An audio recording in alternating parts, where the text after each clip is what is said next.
Palavra da Verdade, com Hernandes Dias Lopes. Abra sua Bíblia comigo, por favor, Mateus 11. Mateus 11.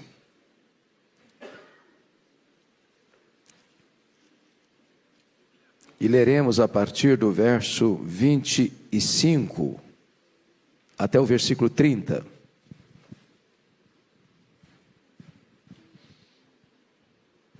Mateus 11, 25 a 30.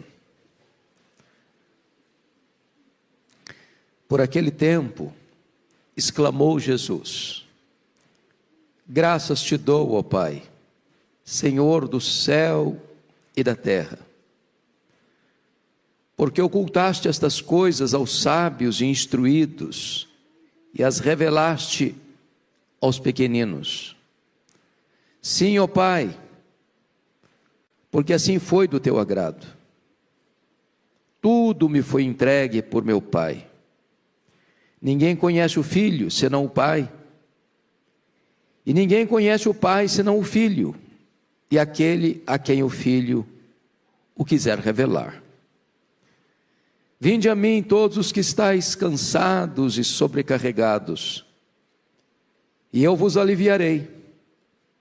Tomai sobre vós o meu jugo e aprendei de mim, porque sou manso e humilde de coração, e achareis descanso para a vossa alma, porque o meu jugo é suave e o meu fardo é leve. Amém. Meus amados, este convite de Jesus, que é o melhor convite do mundo, está posto num contexto de rejeição de Jesus. E eu queria aqui, a título de introdução, trazer duas situações onde fica muito claro a rejeição que Jesus estava enfrentando. A primeira situação está bem posta nos versos 16 e 19 desse capítulo, quando veio João Batista pregando arrependimento,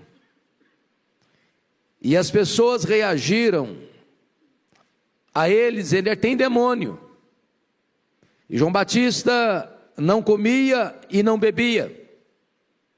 João Batista vivia uma vida no deserto, de forma tão frugal, sem convívio social. E muitos rejeitaram a pregação de João Batista, dizendo: ele tem demônio. E aí no verso de número 19, Jesus contrasta João Batista com ele, diz: veio o Filho do Homem, que come e bebe, que se relaciona, que não foge das festas, que está onde o povo está, que tem convivência social. E eis que chamaram Jesus de glutão, de beberrão, de bebedor de vinho, de amigo de publicanos e pecadores. Ou seja, o ser humano, quando ele quer rejeitar o evangelho, ele arranja uma desculpa. Ele sempre tem uma desculpa. Ele escuta dois pregadores diferentes, de dois estilos diferentes. Ele rejeita um e rejeita o outro, e encontra motivo para rejeitar um, e encontra motivo para rejeitar o outro, porque ele está predisposto a não querer mesmo, ele está com a porta fechada, deliberadamente ele não quer ouvir. A segunda situação está posta aí nos versos 20 a 24, e vocês vão perceber que Jesus está trazendo um ai às cidades de Corazim, às cidades de Betsaida. E depois no verso 23, ele está fazendo um ai, trazendo um ai à cidade de Cafarnaum. Cidades que viram Jesus, que ouviram Jesus, que presenciaram milagres de Jesus. Cidades que viram que o mundo inteiro não pôde ver. O próprio Deus encarnado, os milagres esplêndidos, os ensinos majestosos, os sinais do reino. E não obstante tanta evidência, tanta eloquência, tanta clareza, tanta sublimidade, os céus descendo à terra, a voz de Deus tão clara e eloquente, eles não creram. E Jesus está dizendo que aqueles que, apesar de ouvirem e apesar de verem as maravilhas divinas e rejeitarem essas maravilhas divinas, no dia do juízo, essas pessoas terão um rigor maior do que as cidades mais perversas da história, de Tiro, de Sidom, de Sodoma, de Gomorra. Ou seja, aqueles que viveram na perversão mais sombria, aqueles que viveram na devassidão mais aguda, aqueles que se renderam e se capitularam aos desejos mais perversos, terão menos rigor no dia do juízo, do que aqueles que conhecem a verdade, que ouviram a verdade, que viram os milagres, e apesar de todas essas evidências ainda rejeita a graça de Deus. É diante desse cenário, portanto, desse contexto de rejeição, que Jesus tem para nós 5 lições que eu quero partilhar com vocês à luz desse texto. A primeira lição é que o orgulho fecha a porta da graça, enquanto a humildade é a sua porta de entrada. Olha comigo os versos 25 e 26. Por aquele tempo exclamou Jesus: graças te dou, ó Pai, Senhor do céu e da terra, porque ocultaste estas coisas aos sábios e instruídos e as revelaste aos pequeninos. Sim, ó Pai, porque assim foi do teu agrado. O que Jesus está querendo dizer com isso? Bom, historicamente, sempre foi assim. As pessoas mais simples dão mais acolhida ao Evangelho do que as pessoas mais sofisticadas. As pessoas que se acham importantes, as pessoas que se acham cultas, as pessoas que se acham grandes, as pessoas que acham que elas são muito importantes, via de regra, elas têm a tendência de achar que são autossuficientes, que elas não dependem de nada, que elas não dependem de ninguém. Agora, é claro que o Senhor Jesus Cristo não está aqui denunciando a capacidade intelectual. O Senhor Jesus está denunciando aqui o orgulho. Jesus não está dizendo que a inteligência humana é um obstáculo para a fé. Não, ele não está dizendo isso. O que ele está dizendo é que o orgulho é um obstáculo à fé. Não é o intelectual, não é o sábio, não é o inteligente, não é o que alcançou o pináculo do saber humano que fecha as portas à salvação, não. É o orgulho, é a soberba, é a arrogância, é a altivez. A Bíblia chega a dizer que Deus resiste ao soberbo, mas Deus dá graça aos humildes. E o Evangelho, irmãos, é tão maravilhoso que, às vezes, uma pessoa que alcança o ponto mais elevado, mais alto do saber humano, por exemplo, lê a Bíblia, não entende nada, não decifra nada, não compreende nada. E de repente uma pessoa que mal soletra e vai lendo aos trancos e barrancos, tem os seus olhos abertos, e ele compreende as verdades eternas. E Jesus está dizendo aqui: graças te dou, ó Pai, porque ocultaste essas coisas aos sábios entendidos, em outras palavras, aos soberbos, aos arrogantes, aos altivos de coração, mas as revelaste aos pequeninos. Se a arrogância fecha a porta da graça, a humildade abre a porta do reino. É por isso que Jesus começa as bem-aventuranças assim: bem-aventurados os humildes de espírito, porque deles é o reino dos céus. A palavra de Deus vai nos dizer que Deus despede os que se acham grandes vazios, mas abastece e alimenta os que chegam carentes da sua graça. A segunda lição que esse texto nos ensina, meus amados irmãos, é que somente através de Jesus Cristo os pecadores podem conhecer a Deus. Olha comigo o verso 27, por favor. Tudo me foi entregue por meu Pai. Ninguém conhece o Filho senão o Pai, e ninguém conhece o Pai senão o Filho, e aquele a quem o Filho o quiser revelar. Ou seja, Jesus está dizendo uma coisa aqui: Ele é o intérprete do Pai, Ele quem mostra o Pai, Ele quem revela o Pai, Ele quem dá compreensão de quem é o Pai. Você quer saber quem é o Pai? Você tem que ir a Jesus. Só Ele pode revelar o Pai para nós. Nenhum outro caminho, nenhuma outra forma. Não é uma ciência oculta, não é um ensinamento de um grande mestre, não é uma academia teológica, não é um livro místico que você vai ler e vai abrir o caminho, não é nenhuma experiência que você vai ter, não, é o Filho quem revela o Pai. E é curioso que há uma contrapartida, é o Pai quem revela o Filho.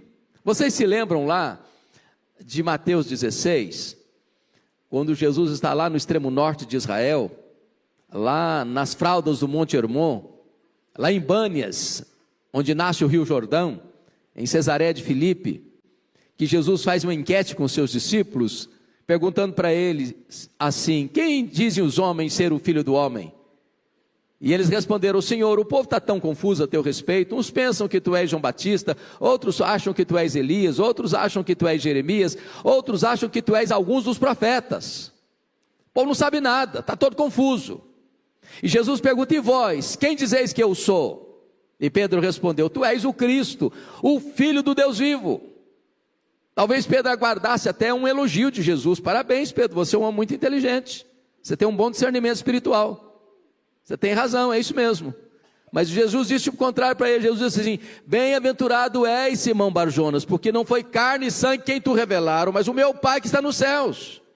Em outras palavras, ô Pedro, você só sabe quem eu sou porque o Pai me revelou para você, porque se o Pai não tivesse me revelado para você, como os outros, você também não saberia quem eu sou. Só o Pai revela o Filho, só o Filho revela o Pai.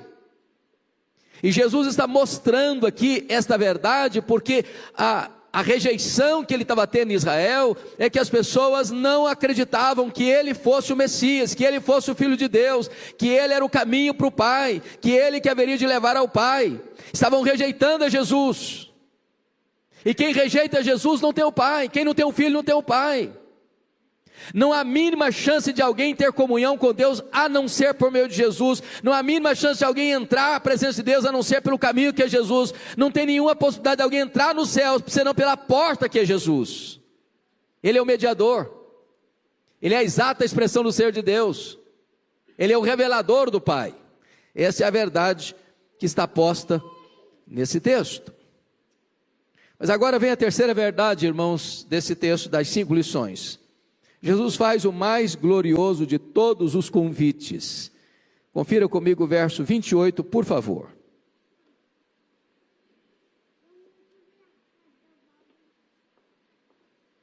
Vinde a mim, todos os que estáis cansados e sobrecarregados, e eu vos aliviarei. Eu destaco aqui alguns pontos desse convite. Primeiro, esse é um convite universal. Vinde a mim, todos vós. E o que Jesus quer dizer com todos vós?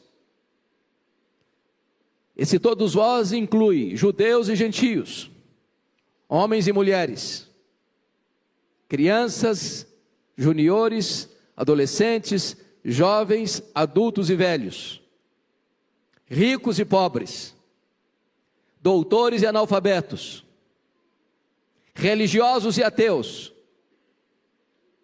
brancos, amarelos, pardos e negros. Não importa de onde você vem, nem para onde você vai, esse convite é para você. Ninguém está excluído desse convite. Ele é abrangente, ele é universal, ele é para todos. Vinde a mim, todos vós. Que verdade preciosa, porque nesse convite não tem exceção. Ninguém está excluído. Você coloca o seu nome dentro desse convite, é para você o convite. Mas em segundo lugar, esse convite é para um relacionamento pessoal. Ele disse: vinde a mim. Vinde a mim. E aqui Jesus está posicionando uma coisa muito importante, porque dentro do seu tempo e na sua época, as pessoas achavam que o relacionamento com Deus passava pela religiosidade farisaica. das cerimônias, do templo, das festas, dos rituais, dos sacrifícios. E quantas vezes, meus irmãos, as pessoas estão buscando um relacionamento íntimo com Deus através de tantas coisas. Não é institucional, não é uma instituição humana, não é a igreja, não é o rito aqui, não é o rito lá, não é qualquer experiência. Vinde a mim, é um relacionamento pessoal com Ele. Isso é insubstituível. Ele é a fonte, Ele é a porta, Ele é o caminho, Ele é o meio, Ele é o fim, Ele é tudo. E quantas vezes, amados irmãos, a nossa vida cristã vira uma relação institucional. As pessoas vêm à igreja, cantam, oram, ofertam, pregam, escutam, saem, voltam, mas não tem um relacionamento com Cristo, não tem intimidade com Ele, não conhecem a Ele, não se deleitam nele. É apenas uma coisa estrutural, é apenas uma coisa organizacional, conjuntural, eclesiástica. E Jesus está deixando claro aqui: vinde a mim todos vós, a mim, é com Ele, é só Ele que tem essa fonte, é só Ele que dá descanso, é só Ele que tem paz, é só Ele que dá alegria, é só Ele quem perdoa pecados, é só Ele quem dá vida eterna, não há outra forma. Mas em terceiro lugar, esse é um convite àqueles que têm consciência da sua necessidade. Vinde a mim todos vós que estáis cansados e sobrecarregados. O que Jesus está querendo dizer com isso? O contexto aqui, meus amados, é de que Israel estava sofrendo o grande peso do legalismo farisaico. A religião daquela época estava esmagando as pessoas. Os fariseus, à luz de Mateus 23:4, atavam pesados fardos sobre as costas das pessoas, e não aliviavam nem com o dedo.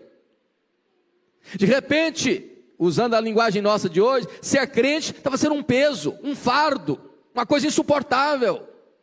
Preceito e mais preceito, regra e mais regra. E de repente a vida cristã vira um uso e costume pesado. Não pode isso, não pode aquilo, não pode aquilo outro, não pode aquilo outro. De repente, vida cristã se tornou uma coisa difícil, pesada, dolorosa, amarga, dificílima de viver. Tem muita gente cansada da religiosidade, do formalismo, do legalismo, das regras e mais regras. Quando o Senhor Jesus Cristo não veio para botar um peso nas suas costas, Ele não veio para trazer um peso para esmagar você, Ele veio para aliviar você, Ele veio para libertar você, Ele veio para perdoar você, Ele veio para salvar você, Ele veio para mudar a sua história.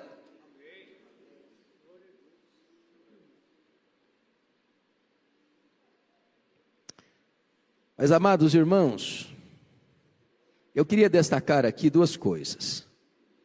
Primeiro, há pessoas cansadas que precisam de descanso. Agora pensem comigo uma coisa: o que cansa uma pessoa? Jesus não está falando daquele cansaço físico, do trabalho extenuado. Você sai de casa de manhã bem cedo, trabalha o dia todo, e ao final do dia você está exausto. Chega em casa, toma um banho, se alimenta e dorme, e refaz as energias. Não é esse cansaço que Jesus está falando. Jesus está falando de um cansaço muito mais complexo, de um cansaço emocional, de um cansaço moral, de um cansaço espiritual. Sabe o que cansa, irmãos? Não é trabalho.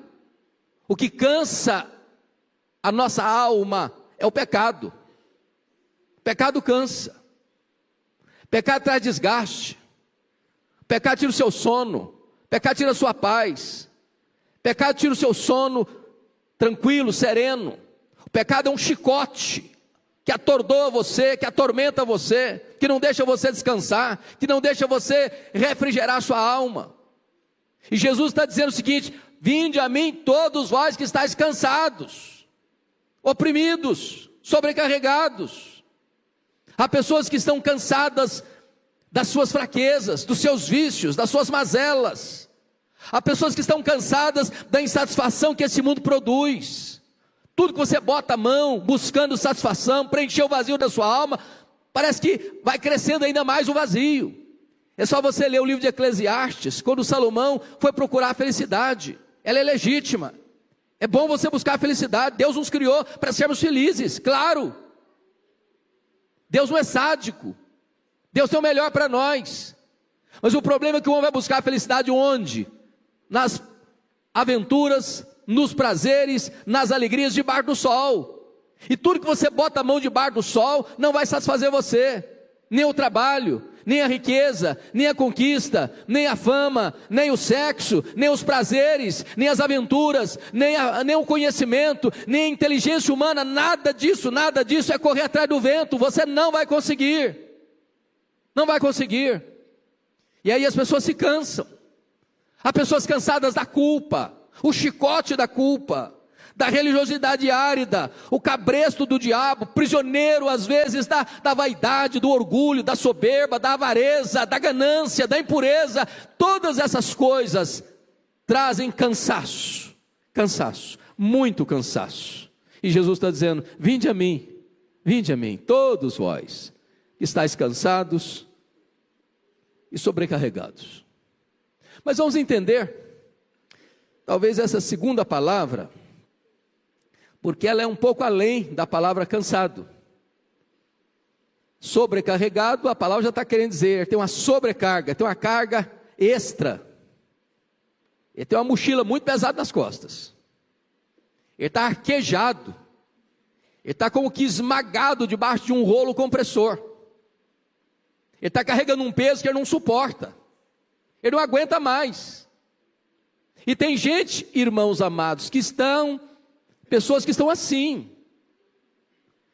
carregando um peso e ele está gemendo, ele não aguenta mais. E quantas pessoas que tentam encontrar uma fuga para esse cansaço, na bebida, nas aventuras, em tantas coisas, e cada vez o peso aumenta um pouco mais. O pecado é um peso, a culpa é um peso, o remorso é um peso, a doença é um peso, a mágoa é um peso, os conflitos são um peso, e o peso vai crescendo. Vocês que já leram O Peregrino, de John Bunyan, um dos grandes clássicos evangélicos de todos os tempos, se lembram lá, do peregrino caminhando para o céu, e o peso em cima dele, e um volume enorme.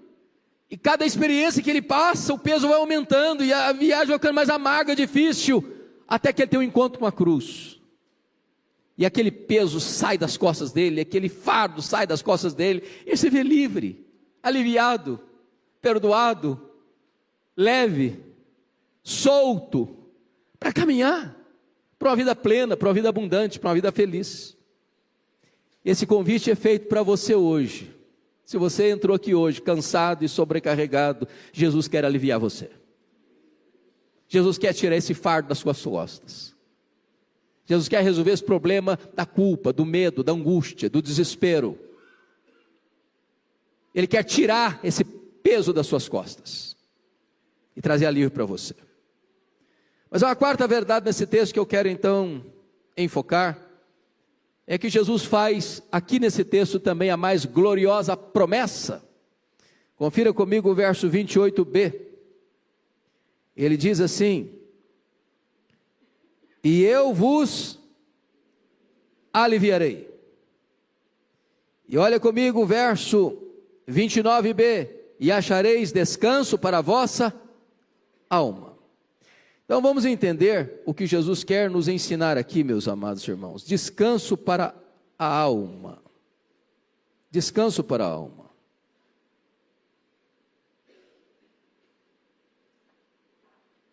Quem está com a alma cansada aqui hoje? A alma cansada não resolve com uma noite de sono. A alma cansada não descansa com comprimidos para dormir. Nem com Rivotril. A alma cansada não descansa com férias. A alma cansada não descansa com viagens para os lugares mais paradisíacos da terra. Para a alma cansada só tem um alívio: é a graça de Jesus, é o perdão de Jesus, é uma reconciliação com Jesus, é uma volta para Jesus. Talvez você entrou aqui hoje cansado, muito cansado. Talvez você entrou aqui hoje precisando de alívio para a sua vida.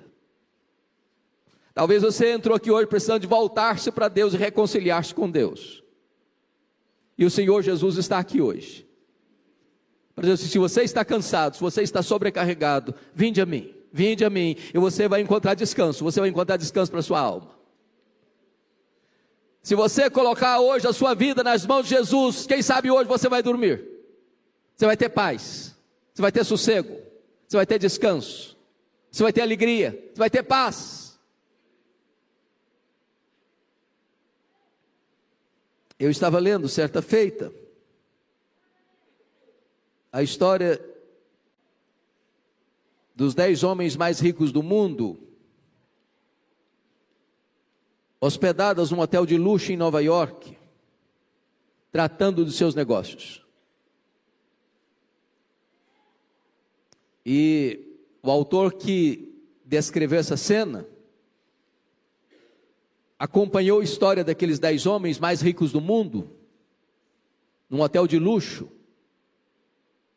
cujas conversas nas horas mais informais eram suas iates, suas viagens, suas conquistas amorosas, suas posses, seus bens. 10 anos depois, todos os 10 estavam na ruína. 5 deles cometendo suicídio, 3 deles presos, 2 deles com doenças emocionais graves, completamente arruinados.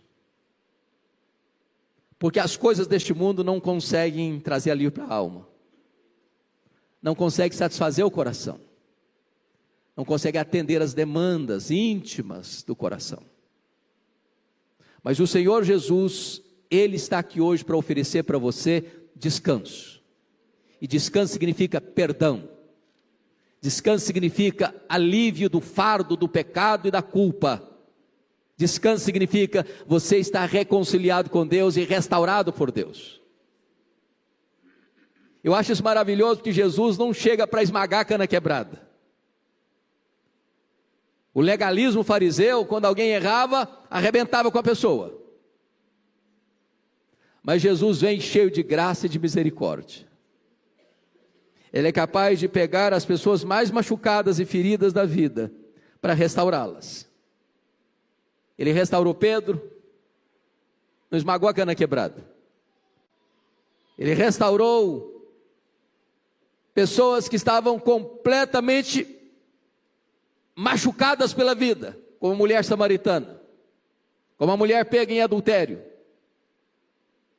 Pegou um homem arruinado como Zaqueu e foi para a casa dele para salvá-lo. Não importa o histórico de vida sua hoje, não importa a situação que você entrou aqui hoje, não importa como você está na sua casa agora, Jesus hoje quer aliviar você, perdoar você, restaurar a sua vida, dar uma nova chance para você recomeçar uma linda caminhada na presença dele. Mas a última verdade que esse texto nos ensina, a quinta e última lição, é que Jesus chama para a mais gloriosa parceria. Confira comigo aí os versos 29 e 30. Tomai sobre vós o meu jugo e aprendei de mim, porque sou manso e humilde de coração. E o verso 30 diz: porque o meu jugo é suave e o meu fardo é leve. Então, 3 coisas que eu quero destacar. Primeiro, é que Jesus nos chama para uma vida de propósito. Tomai sobre vós o meu jugo. Veja que Jesus não está chamando você para o ócio, Ele está chamando você para o trabalho. Mais uma prova de que o trabalho não cansa, o que cansa é o pecado. Aliás, tem muita gente que está cansada de descansar. Tem muita gente que está cansada de ficar só sentado no banco de igreja. Você quer encontrar um propósito para a vida? Comece a trabalhar. Encontre o seu ministério. Encontre uma área para você servir. Encontre na vida um propósito. Mas a ideia aqui, meus amados irmãos, de jugo é um instrumento de trabalho. E a ideia aqui é a mais simples. Jesus era um carpinteiro. E certamente naquela época, onde todo o trabalho rural era feito com atração animal, ele deve ter feito na sua carpintaria jugos para os animais. É uma canga, onde você bota 2 animais, trabalhando um ao lado do outro. É jugo duplo. E é curioso que é sabido isso. Se você pega um boi, por exemplo, para puxar uma força, ele tem uma capacidade X. Mas se você bota um outro boi trabalhando junto, os dois, mais do que dobra a capacidade de ação, potencializa. Agora pense você que Jesus é o parceiro do jugo. E ele é todo poderoso. E ele é onipotente. E você é fraco, mas ele é forte. Você é incapaz, mas ele é capaz.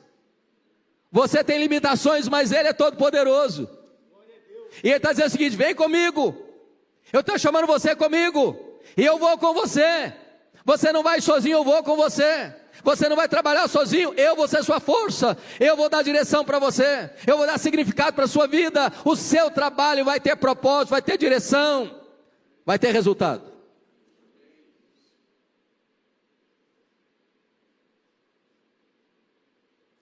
Mas notem mais, Jesus nos chama não só para o trabalho, Jesus nos chama também para o discipulado. Ele diz no verso 29, aprendei de mim, porque sou manso e humilde de coração. Irmãos, a vida é um aprendizado com uma pessoa. É mais do que decorar frases, ou dogmas, ou doutrinas, ou versículos bíblicos. Tudo isso é da mais alta importância. Mas ele está dizendo, você quer uma vida vitoriosa, você quer uma vida com propósito? Aprendei de mim. Olha para mim. Eu sou exemplo, eu sou paradigma. Aprendei de mim. E ele está dizendo, eu sou manso e humilde de coração. Qual era o problema que eu tinha denunciado lá atrás? Orgulho, soberba, que fecha a porta. No reino de Deus não tem espaço para vaidade nem para orgulho, irmãos. A pirâmide no reino de Deus está invertida. Quem quiser ser o maior vai ser o menor. Porque o cabeça da igreja, o dono da igreja, o redentor da igreja, o todo-poderoso Deus é manso e humilde de coração. Você quer conhecer um cristão? Pergunta se ele é manso e humilde de coração. Se ele não é manso e humilde de coração, ele não está imitando Jesus. Se ele não está imitando Jesus, ele não é um cristão, ele não é um discípulo. O cristão é manso e humilde de coração. E o que é ser manso? Ser manso não é ser frouxo, não é ser fraco. Ser manso não é ser capacho dos outros. Ser manso é ter o poder de reagir ou de agir, mas abrir mão. Ser manso é uma pessoa que tem todo o seu potencial sob controle. Essa palavra era usada inclusive para os animais adestrados. Você tem um animal que tem força brutal, mas se ele não for adestrado, adomado ou domado, ele pode usar essa força para o mal. Mas quando ele é manso, ele vai usar todo esse potencial para o bem. Você é um cristão, e você aprende com Jesus, e quando você aprende com Jesus, as suas ações são diferentes, as suas reações são diferentes, porque você está imitando Jesus. Você é manso e humilde de coração. Você não devolve, revide com revide, você não paga o mal com o mal, você é manso de coração. Você pode até vingar-se, mas você abre mão. Você pode até ter uma reação intempestiva e dura, mas você resolve ter uma reação doce e amável, porque você é manso e humilde de coração. Você não é altivo.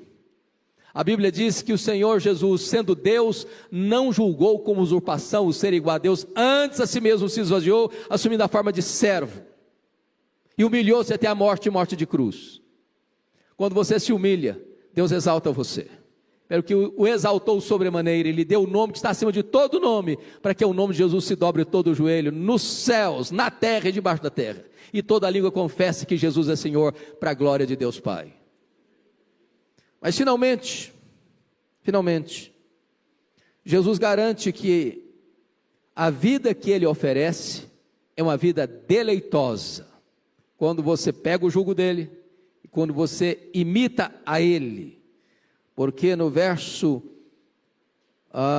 de número 29, parte B, está escrito: e achareis descanso para a vossa alma, porque o meu jugo é suave, e o meu fardo é leve. Essa ideia do suave aqui, do jugo suave, é do jugo adequado. É por isso que o carpinteiro tinha que tomar as medidas e ir lá e experimentar no animal se não está machucando, não está esfolando o pescoço. Porque na medida que o animal faz força, a canga, o jugo força o corpo dele. Se não for adequado, machuca. O que Jesus está dizendo é o seguinte: o jugo dos fariseus era pesado, o legalismo era pesado. As pessoas viviam arquejadas, machucadas, esmagadas, humilhadas, feridas.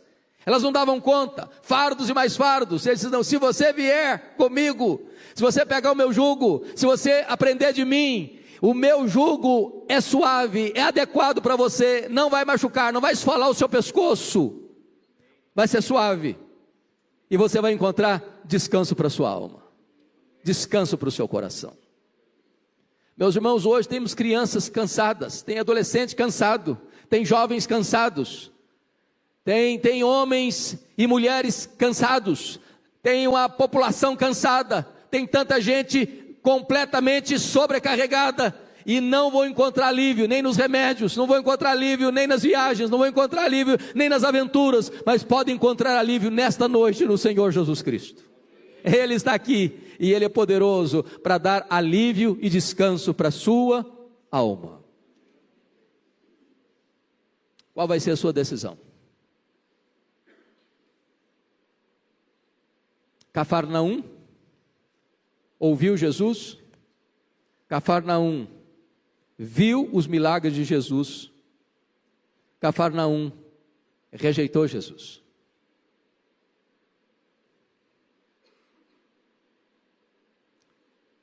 E você, que conhece a palavra de Deus, que tem vindo à casa de Deus, que tem ouvido a palavra de Deus, qual será a sua decisão?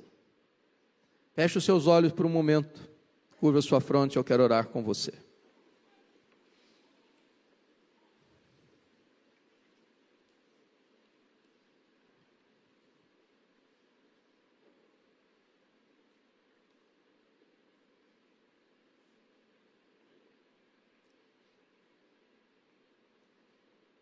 O Senhor Jesus que está aqui neste lugar,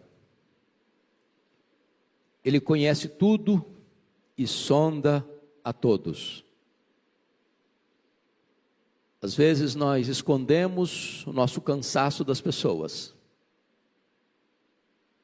Às vezes estamos sobrecarregados, com bagagens extras, da culpa, do medo, de pecados que tenazmente nos assediam. Arrastamos esse pesado fardo, não conseguimos nos livrar dele. A religiosidade não é suficiente para tirar esse fardo. O nosso próprio esforço não consegue aliviar essa bagagem. Mas hoje Jesus está aqui para aliviar você, trazer descanso para a sua alma. E eu quero orar em seu favor. Se você anseia ver esse milagre de Deus acontecer hoje na sua vida, eu quero orar em seu favor. E se você desejar que eu ore especificamente por essa causa na sua vida, eu queria que você levantasse uma das suas mãos para eu identificar você e orar em seu favor. Louvado seja Deus. Louvado seja Deus. Senhor Deus, nós te adoramos. Nós te adoramos. Porque o teu Filho Jesus Cristo, nosso Redentor, veio ao mundo para libertar os cativos, para abrir os olhos aos cegos, para destampar os ouvidos dos surdos, para transformar o coração de pedra num coração de carne, e trazer para nós descanso e alívio para a nossa alma. Tu conheces as pessoas que estão aqui dentro desta casa, tu conheces as milhares de pessoas que estão assistindo agora a este culto pela internet, onde elas estão e como elas estão. E o que nós pedimos nesta noite, Senhor, é que este fardo caia por terra, que o sangue do Cordeiro agora nos livre, nos limpe, nos lave, nos purifique, e purifique a nossa consciência de obras mortas. Que nesta noite, Deus, o teu povo saia daqui leve, sem este fardo pesado, sem esta sobrecarga.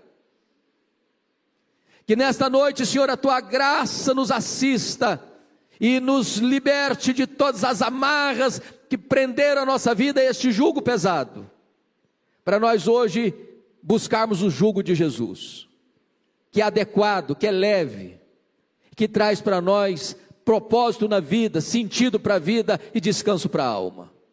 Abençoa o teu povo, renova o coração do teu povo, alegra a alma do teu povo, é a nossa súplica, é a nossa oração, em nome de Jesus, amém.